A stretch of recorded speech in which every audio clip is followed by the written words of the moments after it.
Swing Studio at People's Golf Club, and what we'll talk about is 3 tips to become more accurate off the tee.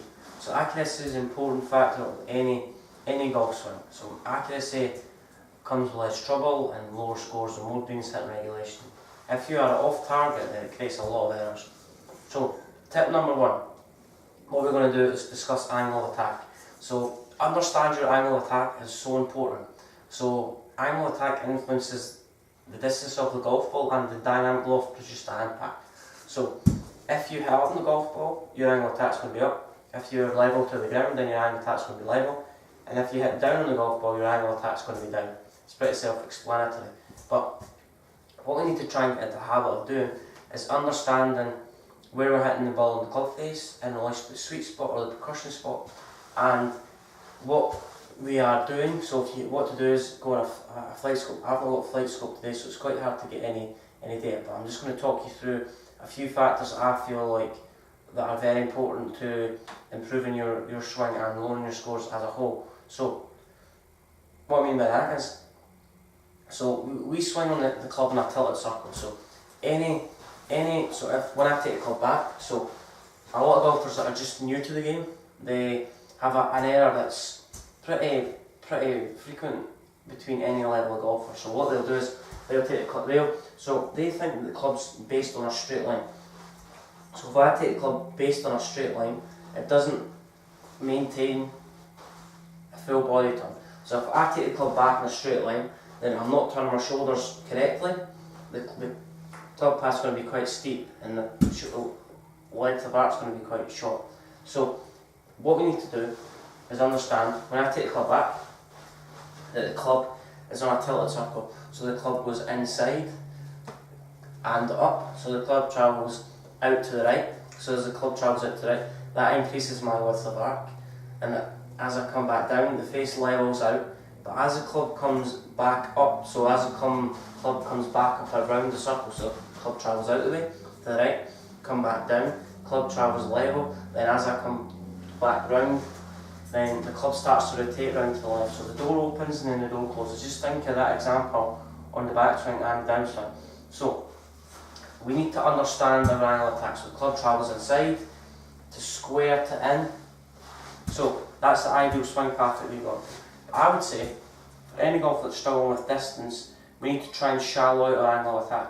So step 1, what we need to do is understand the angle of attack. So if you slice the golf ball, or if you hit the ball left to right, all you need to do is understand where that's what's the focal point of the problem. Step 1, as I've probably said that many times, but what we need to do is understand where the strikes come from. So if we get this low, squirty left to right shot, then there's a good chance our path's going to be steep.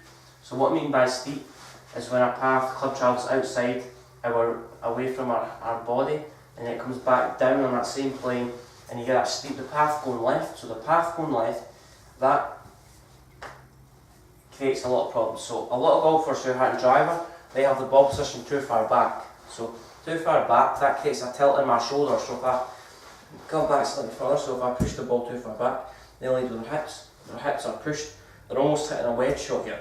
So what this does is it reduces the dynamic loft, it makes the path go out to the left, and it makes the club face open. So the club just goes kind of straight up and straight back down. So that's because the club's position too far back, or in relation to our stance, so the ball position is too far back, sorry. You get that push cut that goes right and further right, and because the face is open, so the main culprit is the face being open to the path. But we need to try and highlight a ball position, so ball position is too far back. Anyway, when our ball position is too far forward, it's the opposite. So we get that higher trajectory, the club travels up quite quickly, or the club's almost rotated closed because it's reached its square point and it starts rotating after that. So the club face is pointing left, our path's out to the right, so if we were to swing out to the right, then that causes the path going right. Because the ball position is too far forward, the club face is already rotating closed. So what we need to do is try and change our angle of attack in order to hit straighter balls. or straighter balls, straighter shots. So we need to change our angle of attack by understanding where we are hitting the club face, or where the club face is positioned at impact. So if the ball position is too far back, that creates the shoulders to point slightly to the left, because you lead with that left hip, which creates a downward action. Path going left, face onto that path, push cut or cut.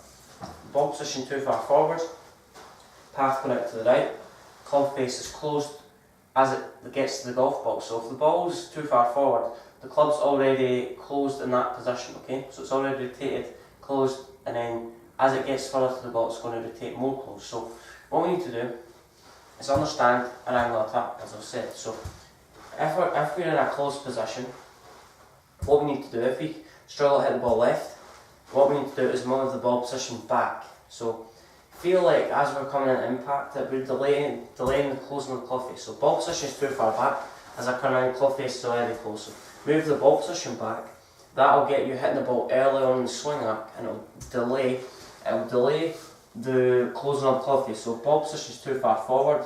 So let's say the middle of my hand is the golf ball. So what tends to happen is people with ball position too far forward, clubs already rotate closed, now ball position back.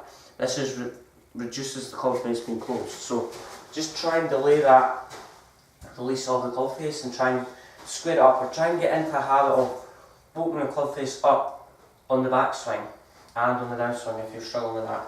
So, tip 2, body tilt. So spine angle is so important. So if you get into a position where your spine angle is away from the golf ball, then that's going to get the low point of the swing arc. So that's going to get where the club bottoms out behind the golf ball. So, and we're going to create quite a lot of top shots. So what we need to do is try and get our spine angle more towards the target. So spine angle more towards the target.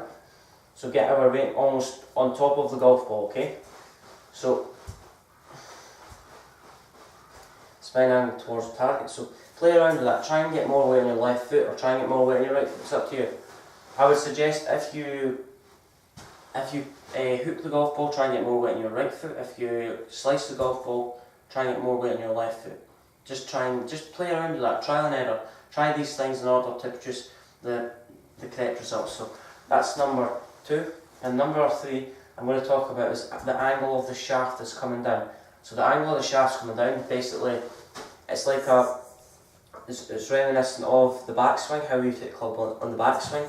And it can be a bit cliche in a way, because if I take the club back on such an inside plane, a lot of people think they're going to hook it. But what they tend to do sometimes is reroute it on the way through, and have quite an intense swing path. But anyway, I won't go too much in detail. So the angle of the shaft is coming down now. So if you take the club back and you're quite flat, then the butt end of the club, or the hands will be quite close to your body. So if I'm quite steep, then the butt end of the club will be in a vertical position, where the club's straight up and down, and my hands are above my head. So a flat position, the club's more horizontal. So in order for you, so if flat swing plane, shallow angle attack, steep swing plane, steep angle attack, obviously it's in the name. So if you've got any problems, try and focus on them, pinpoint them. So what we talked about was angle of attack, body tilt, closed and open. So what closed and open club face, what closed club face, ball position further back, further forward, just play around with that. And any problems with that, check these factors so you can adjust accordingly. So go and see your professional, go and see a guy that you know, or assistant professional or anything like that, and get these things checked out. It's important for you to understand them.